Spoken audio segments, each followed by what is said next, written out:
Y pues, únicamente, como decía Pastor Emorio, desafortunadamente los eventos actuales pues, nos hacen pasar por diferentes situaciones difíciles, la mayoría de ellas. Y creo que principalmente este año ha traído o ha sacado a luz verdaderamente quiénes somos como iglesia, qué tan firmes estamos en nuestra fe, qué tan real es para cada uno de nosotros el Dios en el que decimos creer. Y pues ayer que veníamos para acá, ya casi al llegar, me dice el Pastor Emorio, bueno, pues veníamos platicando y me dice, en el tono en el que venimos platicando, ¿estás listo para mañana? Le digo, pues, nunca estoy listo, nunca estoy preparado, pero intento siempre estar dispuesto. Que el Señor lo use. Es lo único que el Señor me ha pedido, estar dispuesto, y aquí estoy, ¿no? Hago mi parte, hago mi trabajo, trato de ser responsable con lo que a mí me toca, pero que toda la gloria y la honra sea para el Señor. Amén. Voy a compartir un poco en el libro de Romanos, capítulo 3, del verso 21 en adelante.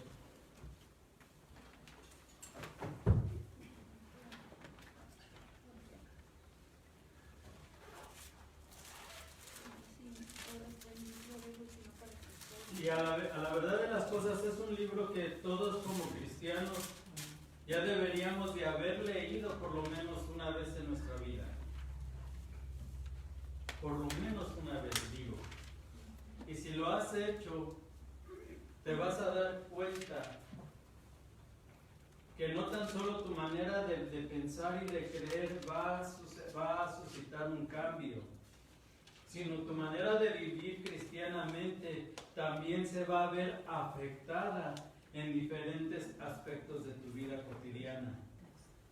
Porque el libro de Romanos es un libro en el cual Pablo, al ser una carta que escribió a la iglesia gentil, trató de plasmar la mayor parte de las doctrinas y de las instrucciones cristianas, tales como el bautismo, el fundamento básico de la salvación, la resurrección, la muerte y la resurrección de nuestro Señor Jesucristo. Y en ningún momento Pablo desvía su mirada, Pablo jamás desvía la enseñanza en el libro de Romanos hacia otro lugar que no sea el Evangelio.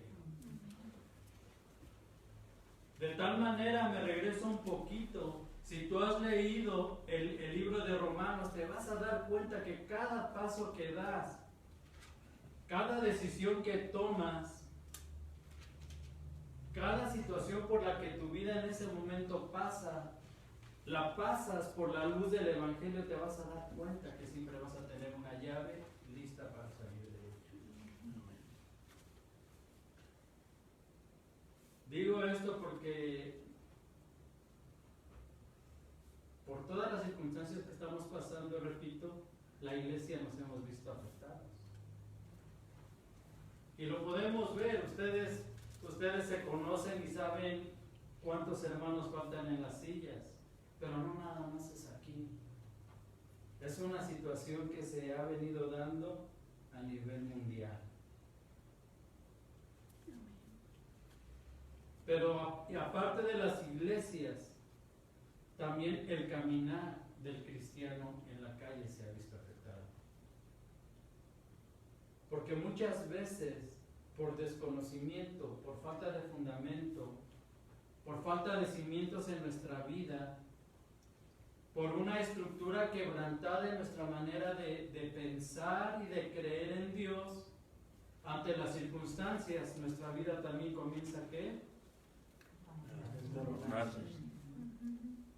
Preguntas como ¿y dónde está Dios? ¿Verdaderamente es real? ¿No que Dios es bueno? Entonces, ¿de qué sirve la fe? ¿De qué me sirve leer toda la Escritura si no encuentro una manera práctica de aplicarla a mi vida? Si no veo una afectación positiva, si no soy capaz de salir y dar un paso adelante al frente ante la situación que me aqueja. Y a esto le aunamos la separación de la congregación.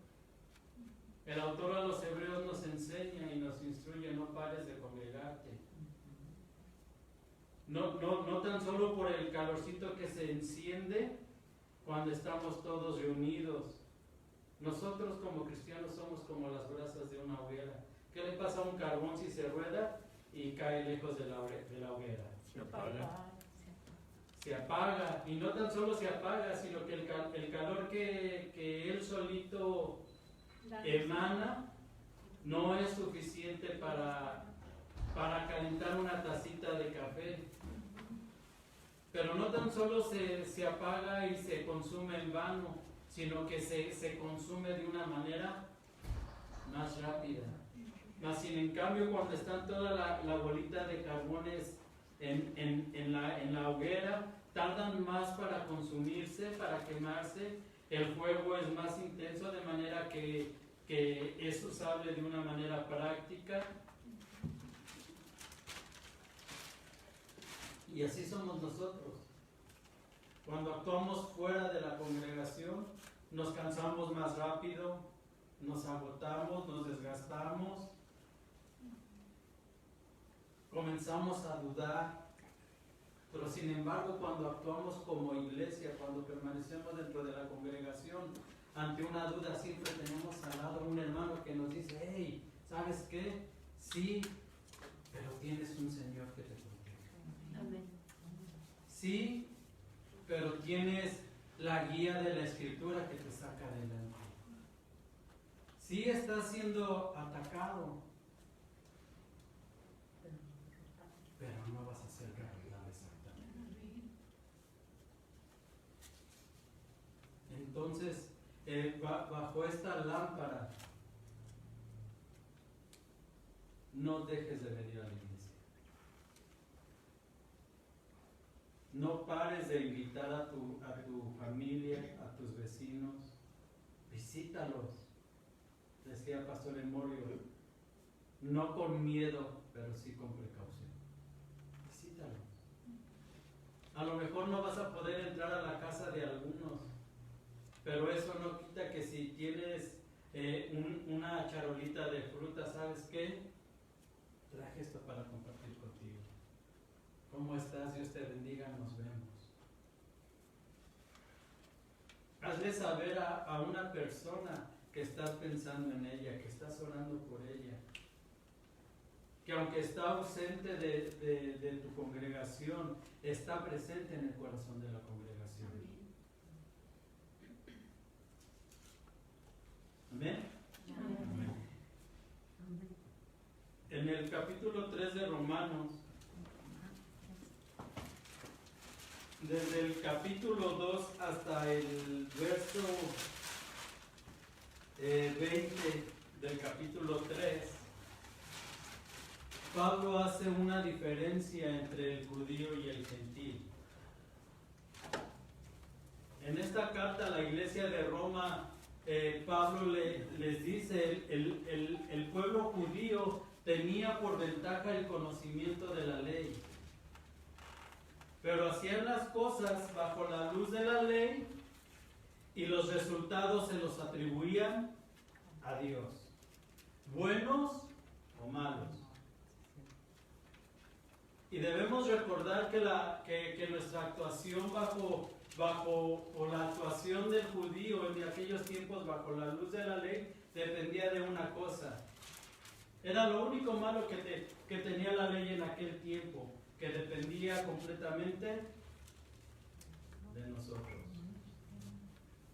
El Señor había dado un esquema por el cual el ser humano debía de guiar su disciplina cotidiana, pero había sido incapaz de cumplir este esquema. Y Pablo le dice a la iglesia de Roma en el verso 1 del capítulo 3, ¿qué ventaja tiene el judío? ¿O de qué aprovecha la circuncisión? Y en esta pregunta Pablo trata de encerrar todo el esquema de rituales que tenía el judío para dar cumplimiento a la ley. ¿De qué aprovecha? ¿Qué ventaja tienen los judíos sobre nosotros los gentiles acerca de estas cosas? Y la respuesta a lo contrario que muchos dirían, ninguna, es completamente diferente. Dice mucho. En todas las maneras, primero, ciertamente que les ha sido confiada la palabra de Dios, pues que si algunos de ellos han sido incrédulos, su incredulidad habrá hecho nula la fidelidad de Dios. De ninguna manera. Antes bien sea Dios veraz y todo hombre mentiroso. Mucha ha sido su ventaja. Primero, les fue confiada la palabra de Dios. Segundo, todo el testimonio de lo que Dios quería hacer con la humanidad les fue entregado a ellos por medio de los profetas. Ellos sabían el plan de Dios para la humanidad. Pero ¿cuál era el problema? La incredulidad. Su incredulidad. Y de aquí nos brincamos al verso 21. Pero ahora, aparte de la ley, se ha manifestado la justicia de Dios, testificada por la ley y por los profetas. Es decir, pero ahora.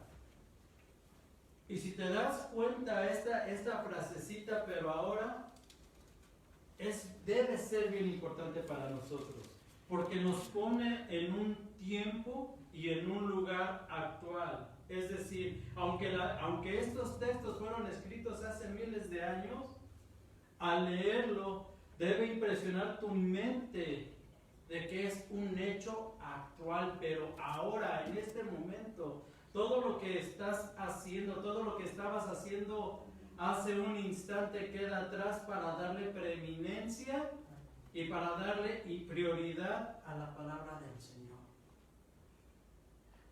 Pero ahora, aparte de la ley, se ha manifestado la justicia de Dios. Es decir, no importa que hayas hecho hace 10, 15, 20 años, ayer, una semana, tu profesión de fe. Hoy, en este día, el Señor se está manifestando delante de ti y te está diciendo, yo estoy contigo en este momento. Amén. En este momento, ahora. Dice, pero ahora, aparte de la ley, se ha manifestado la justicia de Dios, que fue testificada, aunque no se debe, voy a añadir esta palabra, ahorita les digo por qué, fue testificada por la ley y por los profetas. Fue testificada. A nosotros ya no nos hablaron los profetas, a nosotros ya no nos habló la ley. A nosotros nos hablan los discípulos de Cristo, nos habló Jesús mismo. Nos sigue hablando a través de las epístolas, nos sigue hablando a través del Nuevo Testamento. Todo lo que aconteció antes del Nuevo Testamento no era para nosotros, era para el pueblo judío. Pero como el pueblo judío no pudo cumplir con los requerimientos que Dios les dio a través de las ordenanzas, eso nos permitió a nosotros tener acceso a aquello que para nosotros era imposible tener, que es que una redención de pecado. Y es aquí a donde quiero orar, quiero detenerme un momento, quiero orar y que cada uno de nosotros tengamos la capacidad para abrir nuestro corazón, entregarle al Señor todas aquellas cosas que traemos cargando y que nos vayamos renovados. Así es que si me acompañan, vamos a cerrar nuestros ojos y vamos a orar. Padre bendito, gracias Señor te damos Antes que todo, Señor, te damos gracias. Hasta este momento, Señor, podemos decir que tú nos has ayudado a cada uno de los presentes, Señor. Te pedimos que hables hoy a nuestros corazones, Señor, que nos permita, Señor, hoy dejar nuestras cargas en este lugar, Señor. Traer nuestras cargas, traer nuestros temores a tus pies, Padre.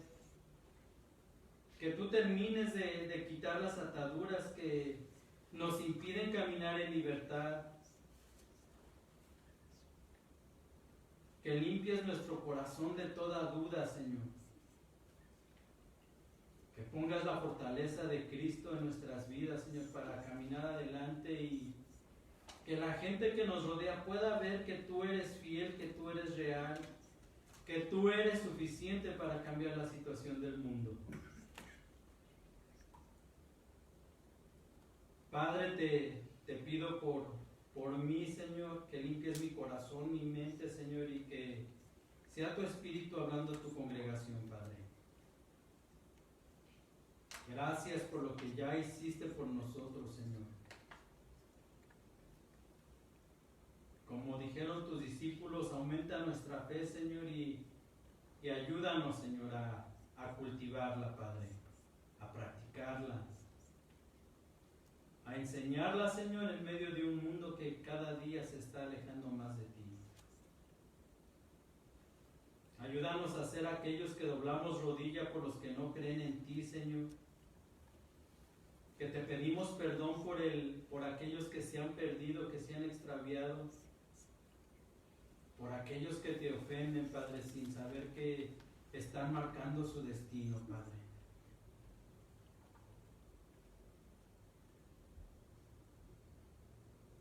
Que tu nombre sea glorificado a través de nuestras vidas, en el nombre de Jesús.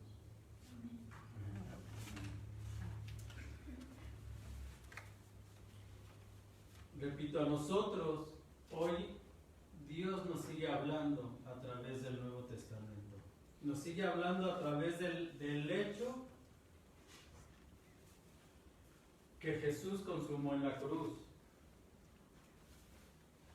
Dice el verso 22, la justicia de Dios por medio de la fe en Jesucristo para todos los que creen en Él, porque no hay diferencia. Aunque los judíos tenían ventaja a través de la ley o del conocimiento de la ley sobre la iglesia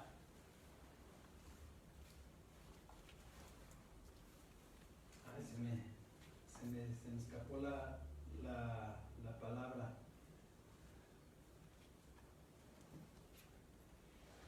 Gentil, perdón, sobre la iglesia gentil. Pablo ahora en el verso 22 dice, no hay diferencia. Para el Señor no es más grande el judío ni más pequeño el gentil, ni más grande el gentil o más pequeño el judío. Para el Señor, el ser humano, todos somos iguales. Más adelante lo vamos a ver, porque a través de la Escritura está escrito, todos hemos pecado, todos hemos estado destituidos o estamos destituidos de la gracia del Señor. Por ahí alguien una vez me compartió un post en el teléfono y están dos pollitos platicando y están enfrente de un sartén con un huevo frito y le dice uno al otro, y a veces, hermano, sin Cristo estamos fritos. y es la verdad. Es la verdad. Aunque físicamente el hombre camine sin Cristo en su corazón y aparentemente su vida fluya de una manera favorable para él, va a llegar el día, porque va a llegar el día en que va a ser llamado a cuentas. Y nosotros lo sabemos, no es algo que digamos al aire, lo sabemos porque está escrito. Si es hallado sin la sangre, sin la cobertura de Jesús, su destino está sellado en el infierno. Y es triste. Y es triste porque es ahora que estamos vivos que tenemos la única oportunidad para buscar redención y buscar una puerta, una llave para entrar al cielo. Y si hiciéramos una encuesta y saliéramos a la calle y le preguntáramos a las personas, cuando te mueras, ¿a dónde te quieres ir? Sin lugar a dudas todos van a contestar, cielo. Algunos dirán, pues, después de la muerte ya no hay nada. O quizás sí existe un cielo, un infierno, pero demuéstramelo. Pero la mayoría te va a decir, me quiero ir al cielo. Yo no quiero sufrir después de todo lo que he pasado en este mundo. Pero nosotros sabemos que la única llave es la que tiene el nombre de Jesús en ella. Y dice nuevamente, la justicia de Dios por medio de la fe en Jesucristo para todos los que creen en Él, porque no hay diferencia, por cuanto todos pecaron y están destituidos de la gloria de Dios. No hay diferencia, no porque seamos iguales, sino porque espiritualmente el ser humano es incapaz de alcanzar la gloria, la gracia, el amor de Dios sin pasar primeramente el filtro de la cruz. Es la única llave que tenemos. Siendo justificados gratuitamente por su gracia, mediante la redención que es en Cristo Jesús. Fíjate, en el verso 24, hay dos palabras escondidas que explican todo lo que hasta este momento estamos hablando. La justificación y la redención. Y primero, la justificación es un acto forense de Dios basado en la obra de Cristo en la cruz, a través de la cual un pecador es declarado justo mediante la imputación de la justicia de Cristo. ¿Cómo un pecador puede ser declarado justo? Es como si en este momento nosotros fuéramos testigos de que alguien saca una pistola, le da un balazo a alguien sin más ni más, se levantara y todos dijéramos, es inocente. No hay lógica alguna en ello. Ante la vista de todos, esa persona es un asesino y debe ser declarado culpable y tiene que hacerle frente a la justicia, y por el conocimiento que nosotros tenemos debe de ser declarado justo o inocente. Por la justicia humana es declarado justo e inocente por la justicia divina. Cuando él reconoce que hizo mal, cuando él reconoce su pecado, cuando viene a los pies de Jesús, se declara culpable, pide perdón y, ok, Señor, lo hice por X situación, pero me voy a apartar de ello. Y mi vida de aquí en adelante va a dar testimonio que verdaderamente mis palabras son sinceras y voy a hacer que mi vida dé un cambio radical. Hasta entonces nosotros nos podremos dar cuenta que verdaderamente las palabras de esa persona fueron sinceras. Y si te das cuenta, cuando alguien viene a los pies de Cristo, la congregación pone sus ojos en Él durante mucho tiempo, esperando a el momento en que esa persona caiga. Les dije que se iba a caer. Les dije que como dicen allí en Ensenada, nomás le estaba jugando. Ya sabía yo. Era obvio que no iba a pasar la prueba. Pero no hay un momento en que la congregación diga y ¿Y dónde estábamos nosotros en el momento que él iba a caer para evitarlo? ¿Dónde estaba yo como hermano que me digo de esa persona cuando sabía yo que iba a caer y en lugar de acercarme y jalarlo, preferí hacerme a un lado para no verme manchado o salpicado con lo que él iba a hacer? Y si Dios nos ha dado responsabilidad como cristianos de unos a otros, es precisamente para eso. Para que cuando uno se va a caer, el otro mete el hombro y ¿a dónde vas? O cuando uno ya se cayó, Eclesiastés lo dice, mejor son dos que uno, porque si uno se cae, el otro lo levanta. Y tristemente la iglesia está tan saturada de crítica. Y somos críticos de los buenos. Somos críticos de los buenos. Y se nos olvida que si el Señor murió en la cruz para todos, no nomás para mí o no nomás para ti. Entonces, si Dios ha declarado inocente a alguien, ¿quién es el ser humano para condenarlo? No somos nadie. Porque la misma gracia que fue derramada sobre ese asesino es exactamente la misma gracia que fue derramada sobre mí. Exactamente la misma.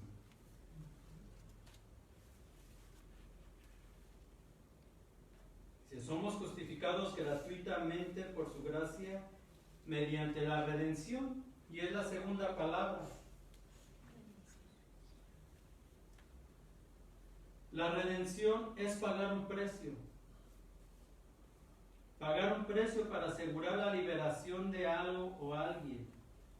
El proceso redentor puede ser legal, comercial o religioso. En este caso estamos hablando de un hecho meramente religioso, espiritual. El precio que se pagó por nosotros, ¿cuál fue? Primera de Corintios nos dice que fuimos comprados por un precio. Y no por un precio de monedas. Fuimos comprados a precio de sangre, y la sangre del Hijo de Dios. Entonces, si tú y yo fuimos comprados por un precio, tu vida, mi vida, todas aquellas cosas que decimos son mías, es una mentira. No es más que un engaño mental de nosotros mismos. Le pertenecemos a Dios, le pertenecemos a Cristo. Tu vida, todo lo que el Señor ha permitido que tengas en tu patrimonio, le deben de pertenecer a Él.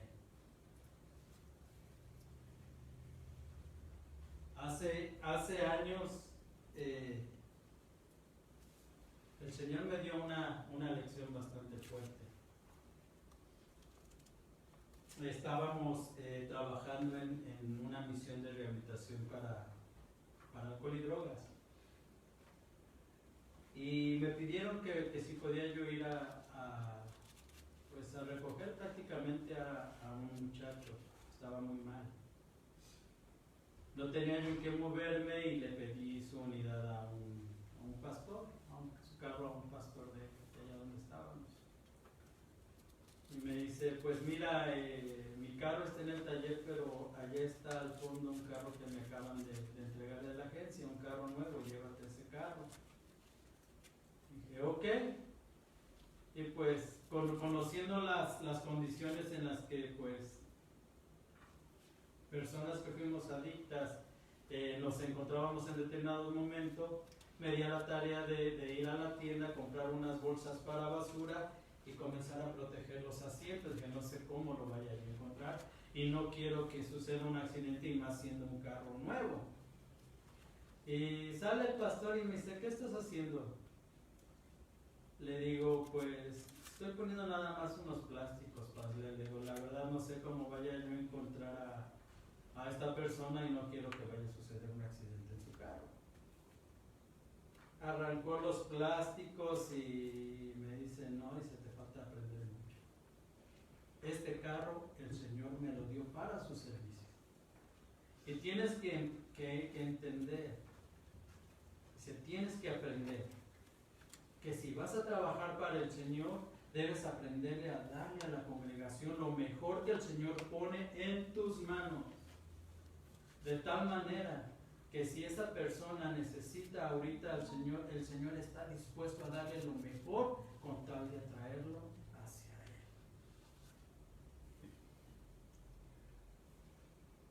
Pues la verdad me quedé sin palabras, no supe qué decir. Está bien, Paz, perdóneme. Gracias. Y muchas veces nosotros así actuamos. Vemos la necesidad, vemos que alguien necesita ayuda y vamos y buscamos en los lugares a donde sabemos que nos sobra algo. Ah, esta camisa ya tiene años que no me la pongo, creo que ya hasta polillas tiene, esta se la puedo regalar. Y diría el Señor, no, ve y saca tu mejor camisa, ve y saca tu mejor pantalón y haz de cuenta, no hagas de cuenta, piensa que me lo estás dando a mí. De tal manera que cuando el Señor pagó ese precio, no tan solo nos limpió del pecado que nos asediaba, sino que nos regresó el valor original que nosotros teníamos ante Dios cuando Él por primera vez tomó el polvo y dijo, respira. Ese es el propósito de la cruz, regresarnos a nosotros a la posición original que en un momento teníamos antes de la caída delante de Dios.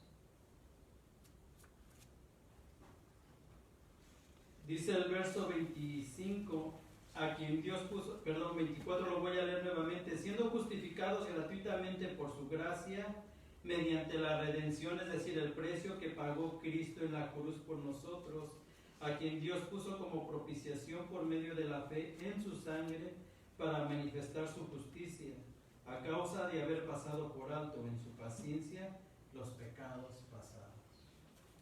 Nuevamente, ¿no? Nosotros como cristianos tenemos la tendencia a perdonar, pero a no olvidar. Si decimos que nuestro actuar es el actuar de Jesús en nuestras vidas, ¿qué derecho tenemos nosotros de ser el almacén del pecado de otras personas? Aun cuando el daño haya sido en mi propia persona.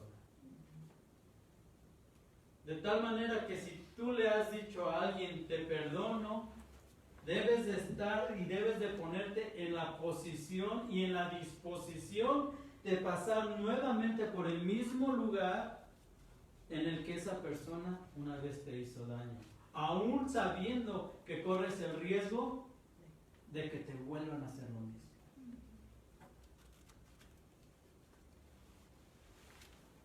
Y escucho constantemente, ¿para qué le prestas si sabes que no te va a pagar? ¿Para qué le das si sabes que esto?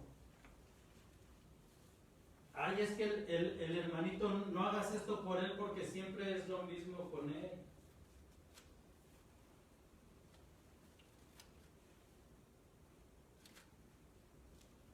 Y yo creo que debería de ser la frase, pero es que yo necesito cambiar porque siempre estoy pensando mal de los demás.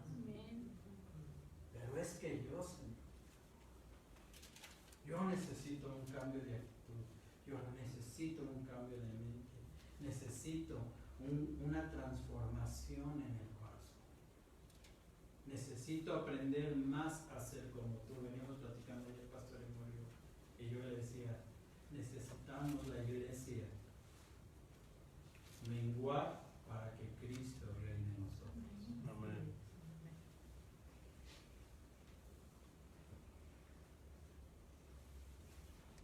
quien Dios puso como propiciación, es decir, a Cristo, por medio de la fe en su sangre, para manifestar su justicia a causa de haber pasado por alto en su paciencia los pecados pasados, con la mira de manifestar en este tiempo su justicia, a fin de que Él sea el justo y el que justifica al que es de la fe de Jesús.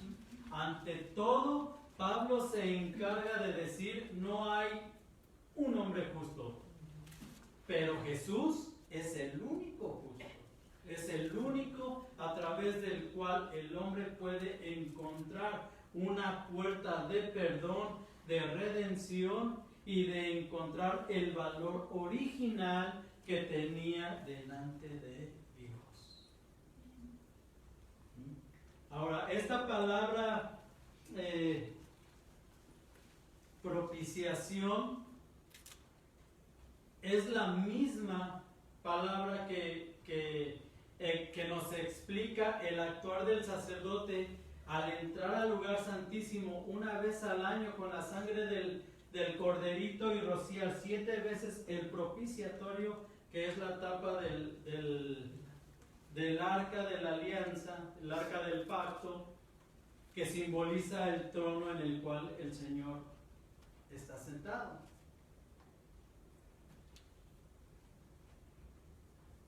Los estudiosos de la Biblia dicen que eran 7 veces simbolizando las 7 heridas que Jesús recibió en el Calvario, pero bueno, eso es estudio para otro tiempo. Al hablar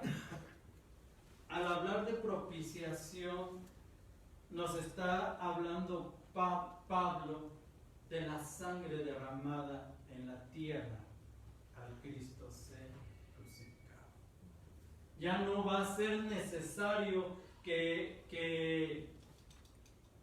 el sacerdote entre cada año a pedir por los pecados del pueblo, puesto que en el sacrificio de Jesús había la suficiencia para hacer a un lado todo el compromiso humano para sacrificar y pedirle perdón a Dios.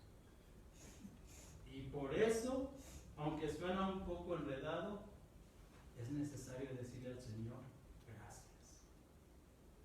Porque si no, ahorita en este momento, Pastor Emorio y yo estuviéramos aquí, uno de un lado, el otro del otro, y aquí estuvieran ustedes formados con su becerrito, con su corderito, trajeran algunos una jaulita con palomas, otros buscando por ahí unos pajaritos para matar, y todo esto que se ve limpiecito sería un cochinero todo manchado de sangre.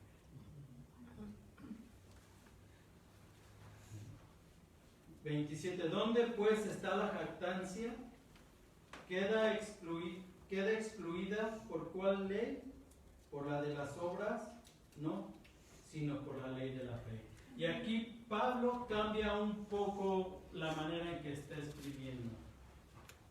¿Dónde está entonces la jactancia del judío acerca de la ley? ¿Queda excluida por la misma ley? No. Nosotros, la iglesia gentil, excluimos la jactancia del judío. ¿En qué momento? Cuando tú dices, ¿sabes qué? Yo creo en Jesús, yo creo en la obra de Cristo en la cruz. En ese momento la ley queda cancelada y el beneficio que el judío tenía acerca de la ley se nulifica. En automático se nulifica. Ya no es necesario que yo esté trayendo ofrendas, ya no es necesario que yo esté matando animales en el santuario, ya no es necesario que esté yo ofreciendo pan sin leudar, ya no es necesario que me encierre yo en mi casa con mi familia una vez a la semana para orar, aunque es necesario hacerlo. En el momento en que yo recibo a Cristo en mi corazón, que yo le digo al Señor, mi vida te pertenece, todos esos rituales ¡pam!, se van a la basura. Consecuencia, libertad para el ser humano. Libertad para el ser humano. Si tan tan solo aquellas iglesias que todavía claman la necesidad de vivir bajo los 10 mandamientos supieran verdaderamente todos los rituales que hay que cumplir para cumplir con los 10 mandamientos, se darían cuenta que no pasaría ni siquiera del primero.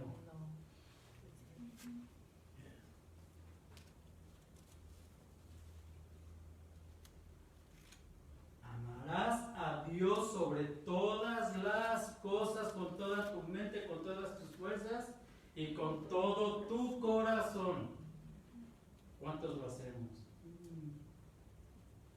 Con eso nada más, sin agregar nada más con ese sencillo paso.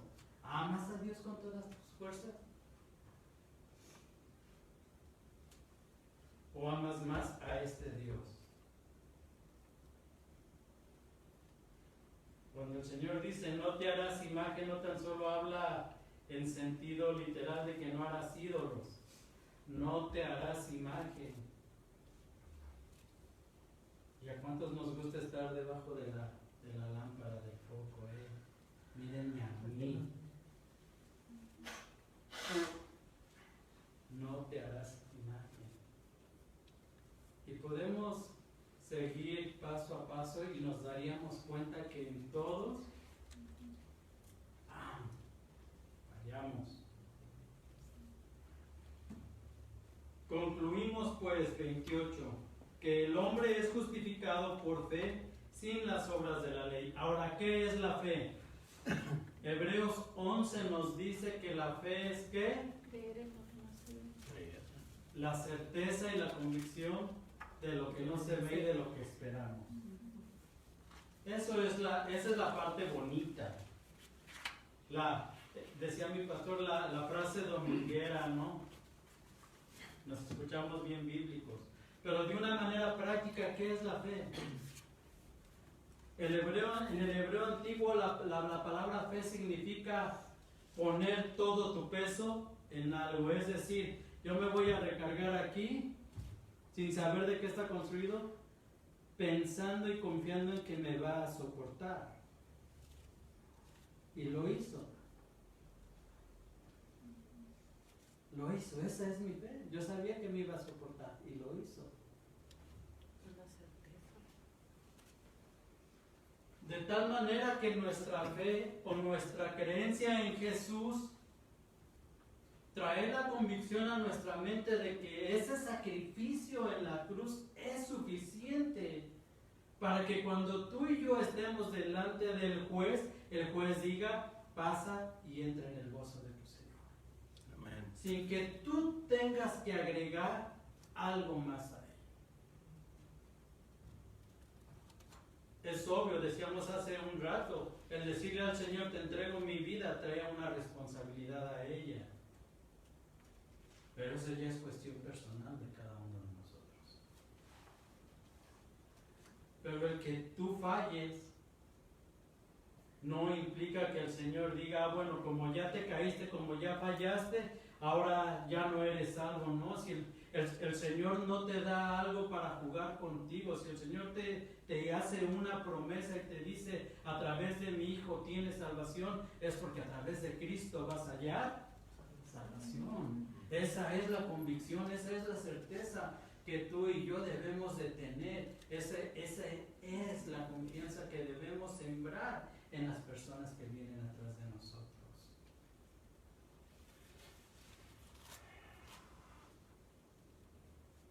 Concluimos pues que el hombre es justificado por fe sin las obras de la ley. ¿Es Dios solamente Dios de los judíos? ¿No es también Dios de los gentiles?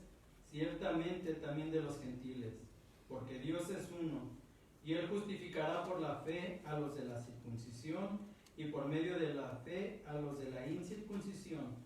Luego, por la fe invalidamos la ley en ninguna manera, sino que confirmamos la ley.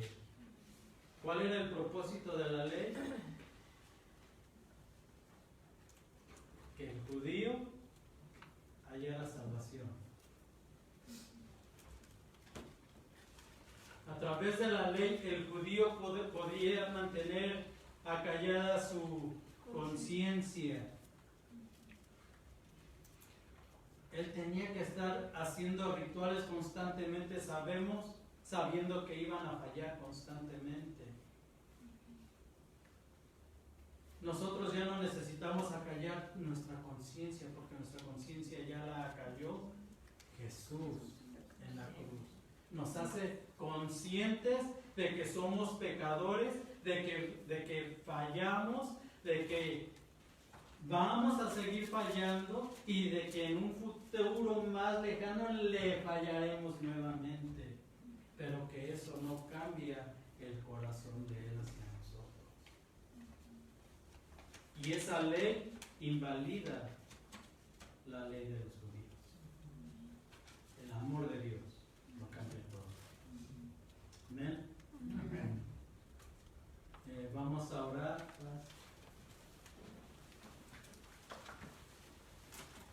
Padre bendito, gracias Señor te damos por este tiempo, Señor, y cámbianos, Señor. Cambia el corazón de la iglesia, Padre, en términos generales, Señor.